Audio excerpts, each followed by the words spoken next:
Bienvenido a un devocional más con el Evangelio de Marcos. Estamos disfrutando día a día y recuerda que está grabado en el canal de Calvary Chapel Arequipa en YouTube. Y déjanos siempre tu comentario. Si te ha gustado los devocionales, si te está gustando hasta el día de hoy, bueno, ponle un like o ponle amén o bendiciones y también comparte de dónde te estás conectando, ya sea de Arequipa, del Perú o de Sudamérica o donde tú nos estés viendo.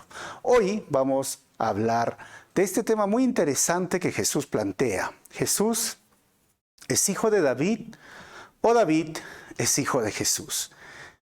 Marcos capítulo 12, versículo 35 al 37 dice: Tiempo después Jesús estaba enseñando al pueblo en el templo y preguntó: ¿por qué afirman los maestros de la ley religiosa que el Mesías es hijo de David? Jesús comienza ahora a interrogar, a preguntar. Versículo 36 dice: Pues el propio David, mientras hablaba bajo la inspiración del Espíritu Santo, dijo: El Señor le dijo a mi Señor: siéntate en el lugar de honor a mi derecha, hasta que humille a tus enemigos y los ponga por debajo de tus pies. Versículo 37. Ya que David mismo llamó al Mesías mi Señor, ¿cómo es posible que el Mesías sea su hijo? La gran multitud se deleitaba al escucharlo. Jesús ya es como un día martes previo al día jueves, que va a ser traicionado, porque esta es la última semana de Jesús que el Evangelio de Marcos nos está narrando poco a poco, y detalles que los otros evangelios sinópticos, que son Mateo y Lucas, no lo tienen. Recuerden que Marcos es el primer evangelio escrito. En el contexto, Jesús está en el templo, le están preguntando de la resurrección, de los impuestos, de cuál de los mandamientos es más importante. Está en un debate, está en cuestionamientos con los fariseos, con los herodianos, con los líderes religiosos, maestros de la ley, aún saduceos, etcétera, etcétera. Pero ahora Jesús hace una pregunta. Ahora Jesús entra al debate. Ahora Jesús se da cuenta que lo están como queriendo acorralar, ¿no? Preguntas y preguntas y preguntas, y Jesús dice: ya que se piensan que tanto saben y que tanto saben sobre el Mesías, porque miren, los fariseos, los saduceos, los maestros de la ley tenían un orgullo espiritual, académico, de decir que sabían mucho más que otros respecto a el Mesías. Aún cuestionaron a Jesús sobre su conocimiento, diciéndole: ¿dónde estudió este hombre para que venga a enseñarnos? Entonces Jesús les hace una pregunta acerca del Mesías. ¿Por qué David dice al Mesías mi Señor? Y lo pone en mayúscula. El Señor a mi Señor. O sea, ¿realmente David es el padre del Mesías? ¿Realmente David es más grande que el Mesías, o el Mesías es más grande que David? Y ellos no entendían, porque miren, Apocalipsis 21 habla de que realmente el Mesías, Jesús, ese es el tronco o de la raíz de David, es el que se ha sentado en su trono y nunca más va a volver a bajarse de su trono y su reino son para siempre. La profecía, la promesa que iba a dar a David respecto a su trono y respecto a quién iba a ser el rey en su descendencia, se cumplió en el Mesías. Pero no era menor en rango e importancia el Mesías que David, sino David era menor que el Mesías. Y esto está hablando de la preexistencia de nuestro Señor Jesucristo. Jesús es eterno, Jesús es el Rey de Reyes y Señor de Señores. Jesús es el creador de David, el Mesías es el creador de David.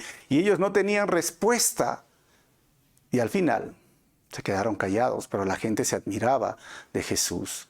Hoy es triste encontrar muchas personas que se sienten superiores en base a su conocimiento, que se sienten que saben más de la Biblia que otros, pero la verdad es que no conocen a Jesús, no conocen al Mesías. Conocen algunos al Cristo de la religión, pero no conocen al Cristo de la Biblia y están engañados, están sumergidos aún en sus pecados y delitos. Hoy todavía están bajo ese desconocimiento de quién es el Mesías. Jesús es el Señor. Jesús es el Dios hecho humano. Jesús es el Dios hecho humano que vino y nació en forma de bebé, pero creció y murió para darte vida eterna. Sufrió el peor castigo, siendo inocente, murió en la cruz para que tú y yo podamos ser libres de la condenación del pecado, libres de la esclavitud del pecado, libres de la condenación de la ley, porque hemos roto la ley.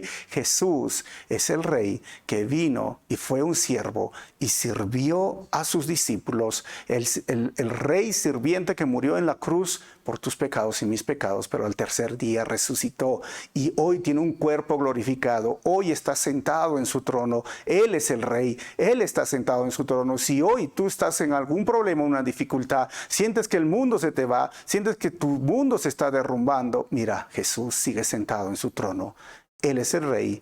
Él tiene el control. Él es el Señor. Él es el Señor de señores. Y lo último que quiero decirte, si Él es el Señor de señores, ¿tú le estás obedeciendo? Porque es fácil decir, me gusta Jesús el Salvador, sí, porque mis pecados, sí me siento que estoy mal, pero también Jesús es el Señor de David, es el Señor del universo, es el Señor de nuestras vidas y nosotros debemos obedecer. Nosotros debemos someternos a su señorío. No descuides el señorío de Dios, de Jesús en tu vida. Él es el que ordena, Él es el que manda, Él es el que demanda obediencia. Y si tú y yo decimos, Jesús, tú eres mi Señor y Salvador, amén. Hoy tenemos la salvación y es un regalo de la gracia divina de Dios, pero también es tu Señor. Y como es tu Señor, su voluntad está revelada aquí en la Biblia. Obedece. Jesús les dijo a sus discípulos, ¿sabes? No todo el que me dice Señor, Señor, entra al reino de los cielos, sino aquel que hace la voluntad de mi Padre. Y a sus discípulos les dijo, si ustedes me aman, obedecerán mis mandamientos. Obedece al Señor. Reconoce el señorío de Jesucristo en tu vida. Deja que sea el Señor. No hagas tu propia voluntad.